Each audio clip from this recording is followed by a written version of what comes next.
Hey everyone, it's Jason. Welcome to Overboss Duel, the standalone sequel to the original Overboss, a boss monster adventure, which takes place in the boss monster card game universe. So what this does is, if you're not familiar with what the first one was, you can always go back and check out my video, but a quick just reminder, it's a sort of like resource management type game. This game was designed to be played with 2 players, versus the other one you can play up to 1 to 5 players. There's a solo mode in it, but it's completely cross compatible, so all the components, all the different tiles and monsters and all the character cards, everything can be 100% swapped. So essentially you can take their 2-player game rules and you can take any of the characters from the original game, mix them with this one, replace them, or vice versa. So that's really fun. Yeah, so what you're doing is you're setting up on this board, and you as a boss monster, you are trying to create the overworld that the heroes and monsters are going to be in by playing different tiles for different locations, such as town, ice areas, roads, and then you're matching monsters. And you score points based on various things and how you weigh the tiles. So that's the basis of the game. It's very simple, very fun. Sorry, we're gonna go ahead and hop in and take a quick look at this. So I'm gonna zoom my camera out a little bit more. So we have our rule book here. So we're going to have a lot of the same stuff as the original version did. We're going to have a couple different types of tiles: icy peaks, spawning pools, towns, sunken cities, roads. And then we have monsters that match them and crystals that match the different colors. We're also going to get some more mini bosses, which add some extra elements. We have some dungeon tiles, boss cards, hero tokens, which I think are brand new in this one. Train selection card, so you can use when combining with the regular game if you want to like randomize what you're going to play with. Spire tokens, score pad, and a bag for all your tokens. So one big difference in here is that you share one board. In the original game, each player got their own board. They kind of did their own little thing. This one, you're playing directly head-to-head. So you're competing for different spaces that might kind of mess with each other a little bit. It's not entirely, because you like one player still has one side, one has the other side. But you're going to be playing on one board, like facing each other. So that's what's different. So what's also new in the game, and it's kind of a little bit different, is normally you had portal cards, you're swapping them, or portal tiles or tokens, you're swapping them out for spires, and you're only going to use the heroes in this set. So it says, shared board. When a player makes a tile from the marker, they can place it on either side of the board. The same applies to the tokens. Any adjacent effects, such as towers, peaks across the board, apply across the middle divide of the board. So we'll get into that a little bit more. Some new terms in there, what the spires do. So spires are replacing your portals. Spires can be expended, flipping them over to move any tile on the board. Taking the top tile on it. So this lets you just move entire tiles around, where the portals let you move just miniatures around. New bosses. So here's your basic setup. You're going to have your board on the table, which is double-sided. So you can have a 4x8 or a 4x6. Each player gets a boss card to start out. And then you take the 12 crane tiles, 10 monster tokens, and 1 crystal token for each of the 5 things, as well as 8 dungeon tiles. And then shuffle all the tokens into the bags. You don't want to know what tokens you're drawing. And then step 4 is turn all the tiles face down, shuffle them up so you don't know which order you're going to get. And last, you draw 4 terrain tiles, and then 4 tokens, and set them up as the market. Now, if you had the bigger game, you'd have a market board you could also use, or if you go to their website, you could probably buy one separate, Brotherwise Games. Otherwise, yeah, you just kind of lay them on the board, and then each one. Now, they're not going to always match what your types are, and that's fine. That's just how it starts off. So what are you exactly doing? First off, you need to determine the first player. I'm going to choose randomly, however. Step 2, start the first player. Each player will take a whole turn. Will take a turn until a whole board of tiles is filled. The player takes 2 steps. Draft and place. To draft, simply take one of the tile token pairs from the marketplace. You might grab the spawning pool, for example, and this spawning pool here, and the spell slime on them. Now it's time to place your tile. Select an open tile anywhere on the board on your side or your opponent's and place the terrain on that tile. Note that some squares water blue edges, some border mountains, some border both. This can matter for certain scoring. Orientation does not matter. So, you could have the picture facing you, facing someone else, if that doesn't make any difference. Players typically orient tiles so they're readable to the player whose half the board they occupy on. Next, you must place your token, in this case the spell slime, on top of your spawning pool. Just place. However, some tokens are different, have different little effects, like the pools and mini bosses and certain things. At the end of your turn, restock the new tiles and tokens, replace the empty ones. Just refill your marketplace. The duel is over once the board is completely filled with terrain tiles. When the final players flip their final tile, which might be on their sideboard or their opponent's, grab your scorecard and prepare your tally. So, if we flip to the last page, this is what it's going to kind of look like at the end. You have all these different tiles, you can see different things. You're going to score based on a bunch of different things. So, we have some other different tiles and tokens here. We have monsters and mini-bosses must be placed on open terrain if one is available. So as soon as you get one, you have to put it on open. Now, there might be the case, for some reason, one of your monsters get moved off a tile. You place a new one, you have 2 empty tiles. You can place it on either one. Most of the time, you're just going to place it on whatever tile is there. Dungeon tiles are the only type of boss that may not accept a monster or mini-boss. If you collect one along with a tile, place it on any available terrain if you have one open. If not, it's empty. Then you have it ready to use for a later turn. Your layers are unlimited hold capacity for all tokens, so that's never a big issue there. If you have any unused monster layer on a future turn, you may place it on a new tile instead of the new monster that's collected. So if you end up with 2, like a monster sitting around, you can place that instead of the one you just drew. So sometimes there's a little bit of strategy in there too. Alright, so in general, the tile may overrun 1 token on it. Crystal spires are always placed in a layer and never placed on the effects. So placing and scoring. Every terrain tile has the same layout. The terrain's icon in the bottom left corner of each tile and the matching monster type. So, it's going to show here, each one is that symbol in the bottom corner is what that does, or is what type it is. Because they'll have different artwork. And then the bottom line here is how they score. And everyone scores a little bit differently. So, for example, so the white number in a solid circle represents its base point value. So if it has just a 1 symbol, it just does 2. On the bottom right of the tile is also I can't remember what it does, but you have the rule book to check. Border share size of each 2 tiles they touch. For example, in this icy peak in the dungeon are bordering, but the peaks in town are not, so they don't touch. Yeah, we're gonna hop in, and here will be all the different ones. I'll come back to this, and we'll go over what all of these do when we're looking at those actual tiles. But then at the end of the game, you want to place your tiles and your tokens to gain score. So you're going to score points for a bunch of different ways. Monster tokens are based on their arrangement down the map, whether they match their terrain or not. Each straight line of 2, 3, or 4 of the same monster is called a band. So every time you have a line, they gain more points. So 2 in a row is 2, 3 in a row is 5, 4 in a row is 7. So if you can match monsters together, you gain more points. A single token may be counted more than once. So you can see in this bottom picture, we have 4 Yetis. We have 3 across and 2 up and down. So we score 2 points for the yellow block and 5 points for the red block. So we score a total of 7. Matching monsters. Monsters are placed in the same terrain. They'll have the same little symbol next to them. So you can see like that purple spawn there has a little bubbles. It matches the bubbles on the purple spawn.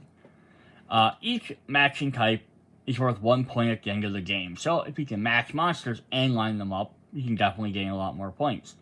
So here it's showing, for example, in the bottom, the road banners are matching the same type road. They also share the same icon. If the banner is placed on the road, it will be worth 1 point. In the previous example, the two yellow ones, Yetis, are on the yellow one, so they each score 1 extra point, but the other two would not. But the townsfolk down here would also score 1 additional point. So just down there, like just scoring this is you get your 2 plus 3, so that's your 5 point, or plus 5, so it's your 7 points, 8, 9, 10. You have 10 points right there in that one box. Mini bosses worth 2 points, regardless of where they are.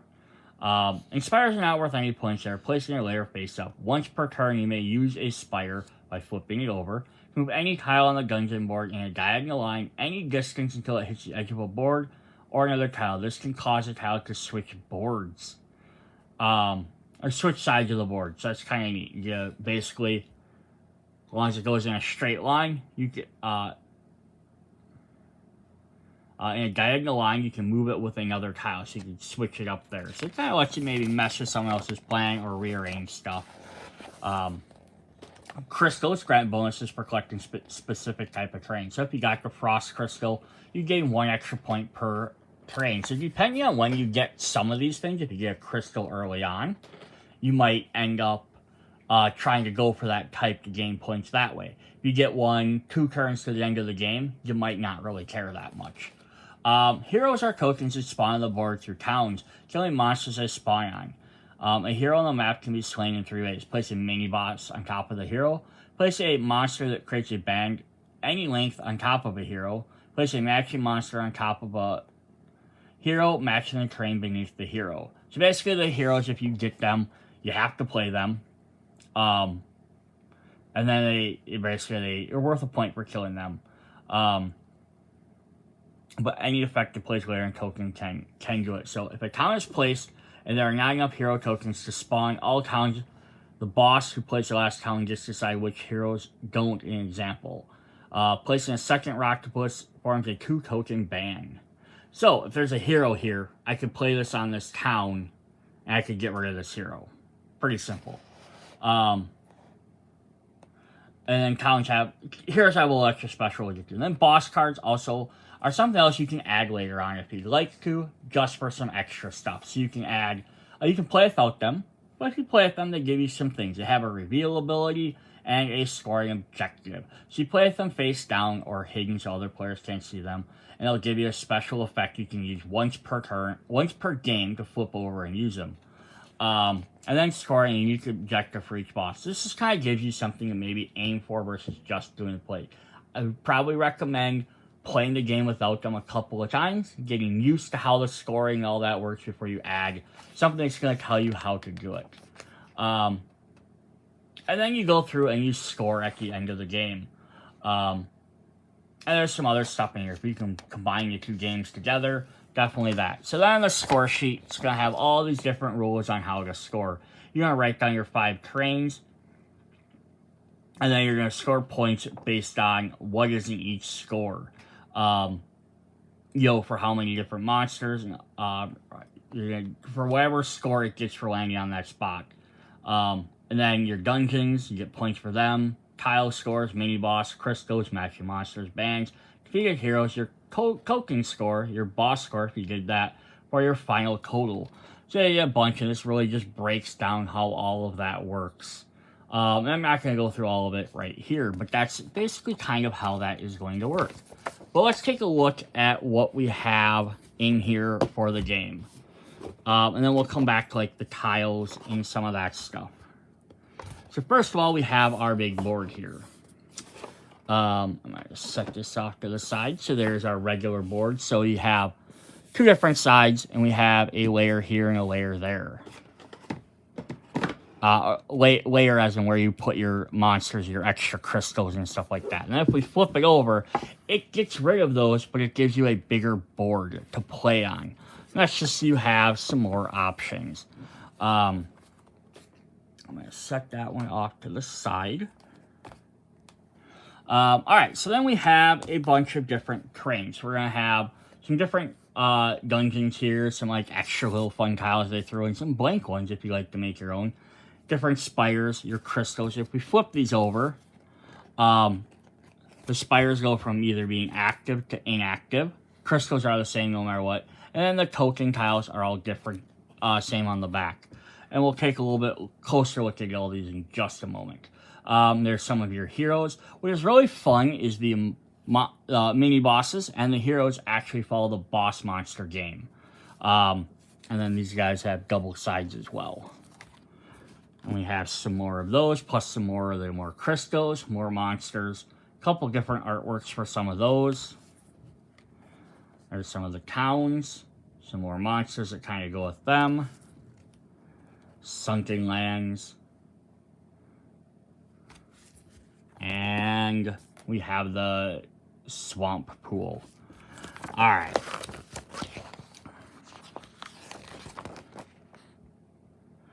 So then what we want to look at is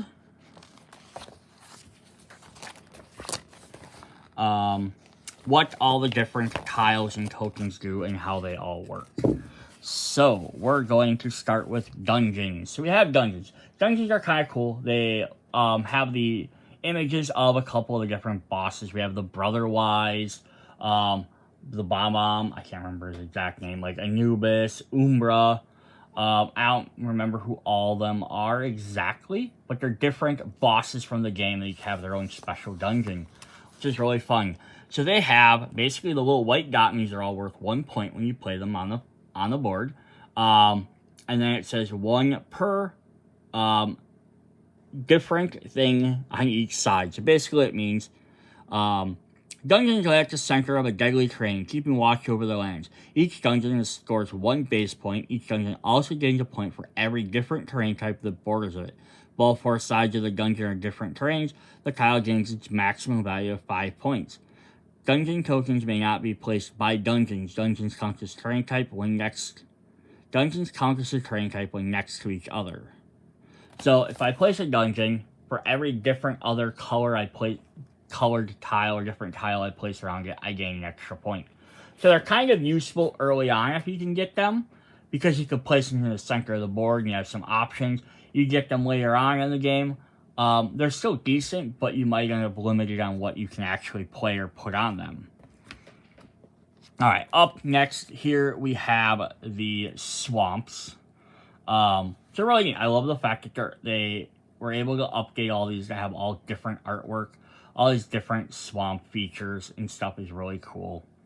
So swamps have little symbols. You can kind of start to figure some of these out. Some say the swamp monsters first appeared from spawning pools. I can call them swamps. These are spawning pools. Sorry. Swamps are a different card. Spawns are worth 1 point for every monster or mini boss in their row. A row is always 4 squares wide and arranged horizontally relative to its player. So it's always across the board. So you're showing plus each character on there with a different unique symbol. Yeah, some of these are a little bit hard. Once you figure out what the symbols mean, they kind of start to go with each other. Each mini boss is a unique type. Hero tokens are not worth any points. When you place a spawning pool, immediately take a random token from the token bag and place it in your lair. So that's kind of neat. You get an extra thing.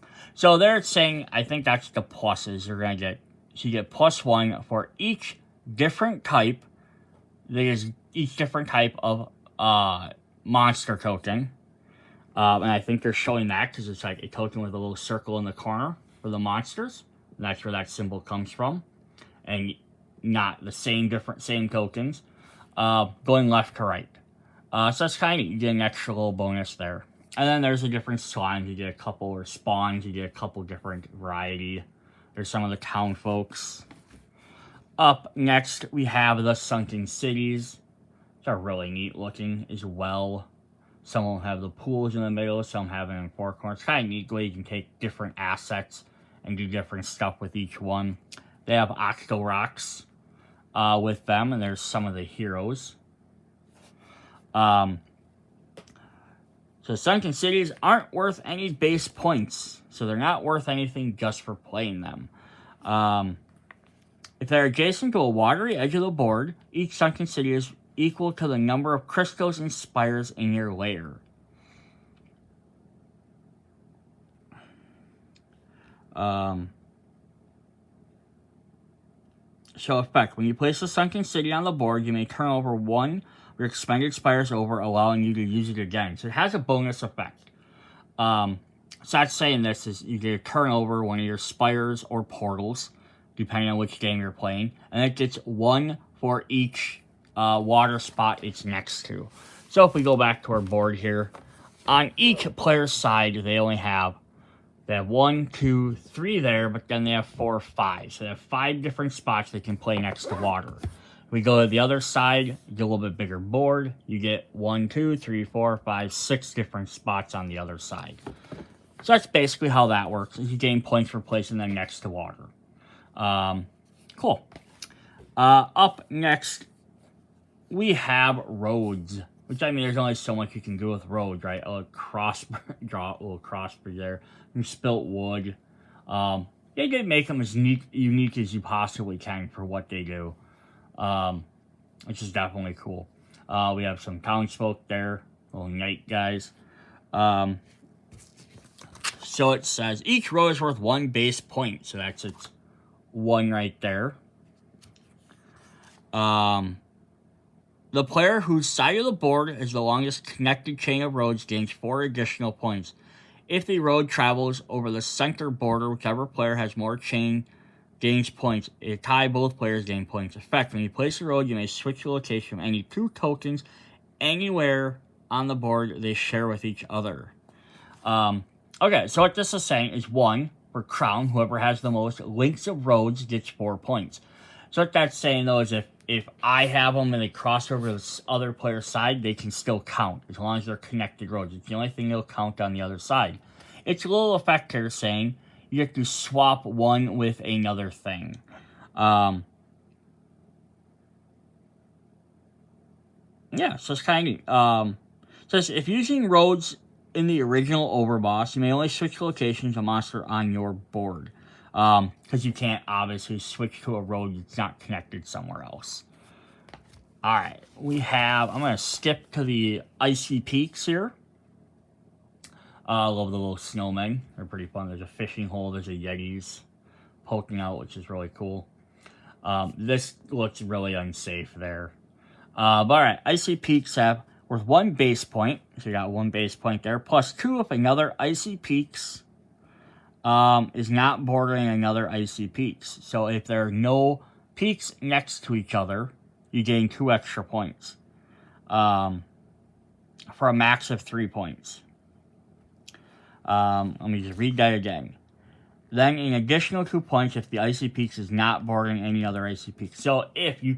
Well, some of these, they gain more points by connecting, like the spawning pools and the roads. These gain more points if you don't have them touching each other. Just little icy areas all by themselves. In fact, when you place an icy peak, you may move another tile in a straight line, not diagonal, any distance.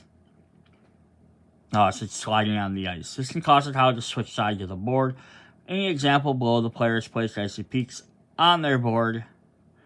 One, then move the spawning pool in the same row. So basically, you place that, you can move just another board, just slide something else over. If using Overboss, you may only move tiles on your own map. So that's the thing with duels versus the original Overboss. Is by playing separate maps, you're only controlling your own stuff, but you can also only affect your own stuff. By playing the duel one, having a shared map, you can place stuff on your opponent's side of the board, which might mess up their patterns or ruin their effect. So if they play an Icy Peak down, you can play an Icy Peak next to it. Then therefore, they don't get their extra 2 points. Yes, you're sacrificing a tile on your side for potentially your points, but you're shutting down 2 extra points on their side. Plus, you can also move another tile. You can even play an Icy Peak somewhere else and move their second Icy Peak next to their first one and maybe gain points for yours and ruin theirs. Just some fun, different stuff. There's a bunch of the mini-bosses. Again, these are all characters from the game. They're kind of like kiddie versions or teen versions of the regular bosses. Then we have the towns. Towns are a little bit more complicated. The towns are worth 2 points each. Fairly simple, right? But says when a town is placed before a company token is placed, all towns that are not blocked off produce a hero. If a town already has a hero spawns in an adjacent tile that can hold a token that does not already have a hero or a mini boss. If there is no valid tiles for a hero to spawn in, it does not spawn. If there's a monster in a tile where the hero would spawn, that monster is returned to the token bag. Okay, so basically what that means is when you play one of these heroes now pops into that town. And then if it needs to, it says it can hold, if it does not already have a hero or a mini boss. The town already has a hero. Yeah, so all towns already spawn. So if one already has one, if you haven't defeated the hero in this one town here, then the next, it'll place something in the next town. So they'll kind of like be migrating out farther and farther, taking over your monsters.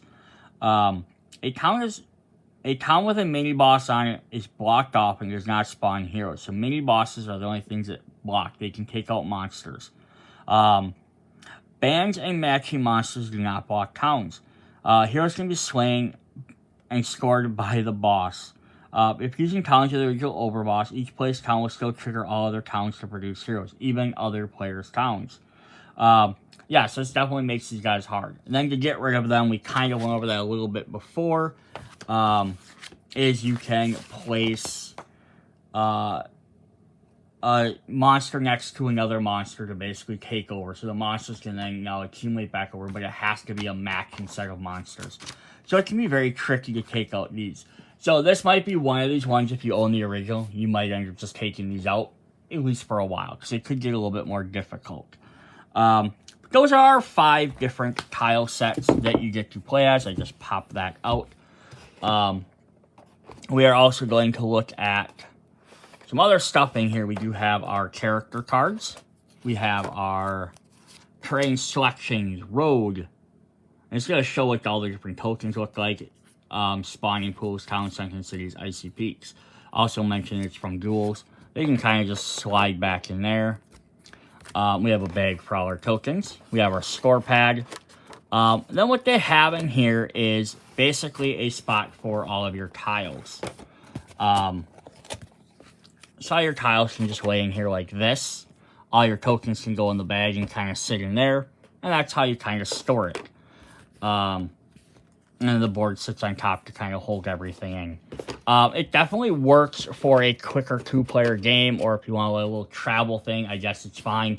But it's not really that much smaller than the bigger box. I'll go over that at the end of the video, kind of do some comparisons with the original. But it's not something I want to do right at this moment. So the last thing I want to do, not the last thing, but the next thing I want to do is... I can find... I keep misplacing stuff. There we go. Sorry. We have our bosses. Were there only 5 bosses, or were there 6? There were 6. Okay. So we have our bosses with their various abilities. So we have Baron Hex here.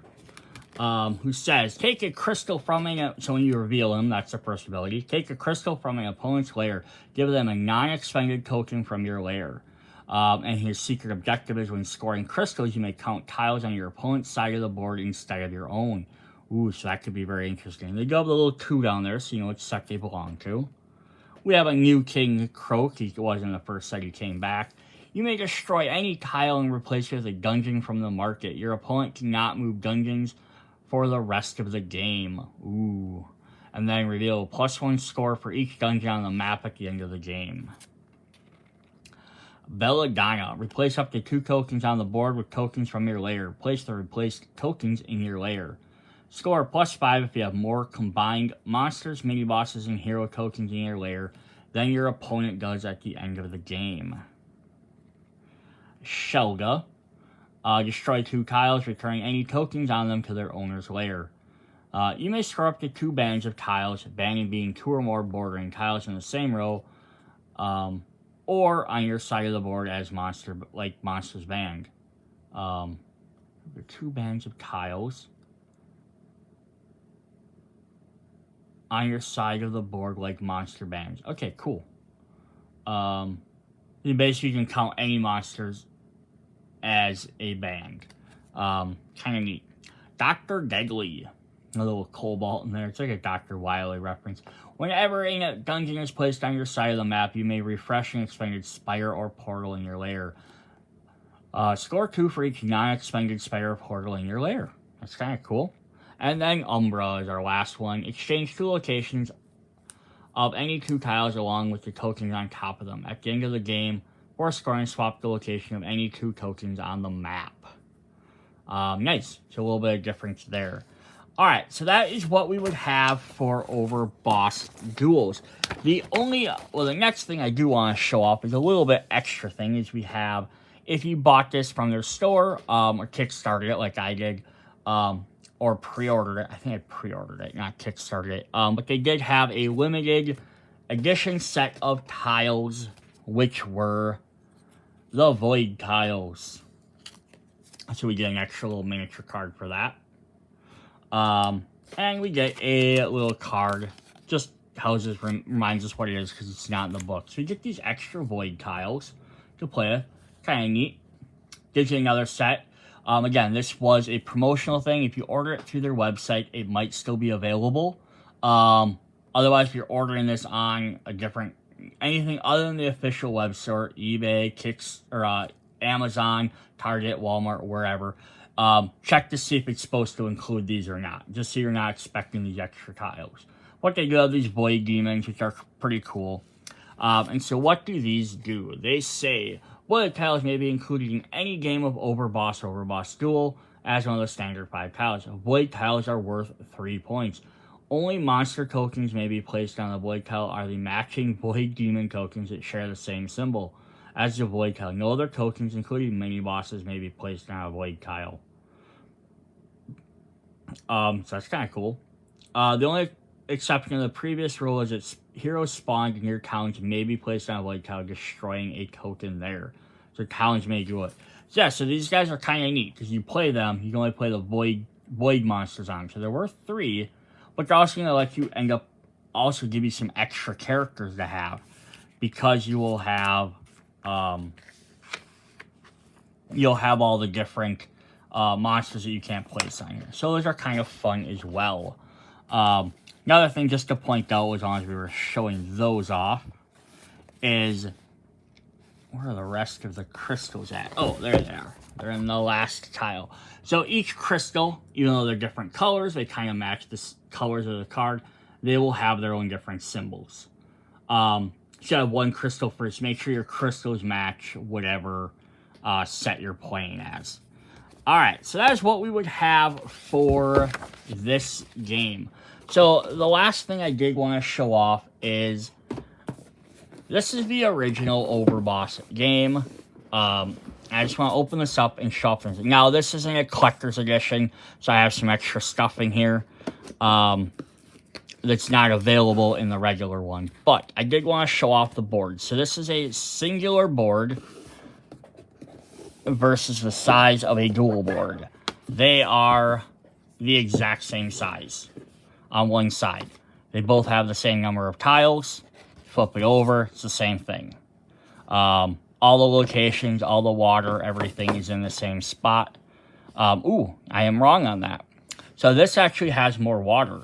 So because it has these middle tiles, you're going to get extra water up on this top middle row versus that eliminates that. So that's going to change up the game a little bit, depending on which way you want to play. So that's kind of a neat extra feature between that. So even if you're playing 4-player game or 2-player game, you might opt to just use 2 tiles next to each other. You could do that as well. So we do get 5 of those. The game also comes with the marketplace you can get. So this is where you put your tile cards and your spawns. This is kind of neat. And I think you can buy this separate as well. I do have a dice tower or a token tower in here. A card tower to hold, but this is a special thing for the collector's edition. As you can see here, some of our scoring. My terrible handwriting, I just did quick symbols for each one. But you can see like sometimes you scored 15, some people scored 1, some scored 0, some scored 14. You can see how the numbers are going to bounce around a lot. But at the end, we were very close. So that's kind of, just as an example, as long as I'm showing that off. But then here is the crowning of this is what I loved about the original, which I was kind of disappointed that Duels did not come with, is it have a little holder in here to hold all the different tiles. But what you can do and what they're recommending is you're playing Duels, it'd be like you're quick, I'm going to take this game with me somewhere, I only need 5 tiles. Instead, the base game comes with 1, 2, 3, 4, 5, 6, 7, 8, 9, 10. I have 11 different tiles. These are dungeons. But I have 11 other different tiles, but one of these is a Kickstarter one. The portals don't normally exist. So we have 10 different tiles. So basically, you can play 2 different sets. So if you have both sets, you'll have 15 normal sets of tiles, and you could have 2 extra if you have some of the collector stuff. But what I loved about, so the idea is if I want to, I could take these castles out, swap them out with my towns if I'd like. Just put them in a quick box. I could take that with me somewhere, play them. What I also like about these is in the bottom down here, they have all the tokens for each one. So I really wish they just made this for that size, because that's all the bigger the box is. It's not that much smaller, where I don't feel like they couldn't have, you only needed 1, 2, 3, 4, 5, 6 sets, right? At minimum for the 5 main ones, plus the dungeons if they weren't including the extra collector one. But even if they just did this number and had 1, 2, 3, 4, 5, 6, 7, 8, had 1 extra spot open, and just did, that much, it would have been kind of neat. And then in the middle you have your sorting cards. You can keep all them. Some rule cards, some spot for some extra tokens if you ever had any. I guess you could probably put your spires and portals and stuff under there is probably where they're supposed to go. I don't know where I have the portals at, to be honest. But then the dungeons, we have that. But now if I have like heroes, I can put them in there and stuff. And then I have all the different character cards that sit there. But that's a nice feature for that. I kind of wish they'd made another one for that for the regular game. The Duels game, just because it would have made that a little bit more of a complete set. But alas, they didn't. So you can't worry about it too much. Alright, that is what we have for Overboss Duels. So yeah, if you're interested in playing this game, this might be a cheaper way. Pick up the small one. See if you really like it, and then you can pick up the bigger set with more components and more other stuff, or vice versa, pick up the other one, pick up both. But I definitely recommend checking out their official website, because they might still be selling the promo stuff with it. The only difference is going to be whether that promo is worth the extra money and possibly shipping, versus, getting on Amazon or something with maybe no shipping. But, hey, extra content's extra content. Alright, see you guys later. Bye.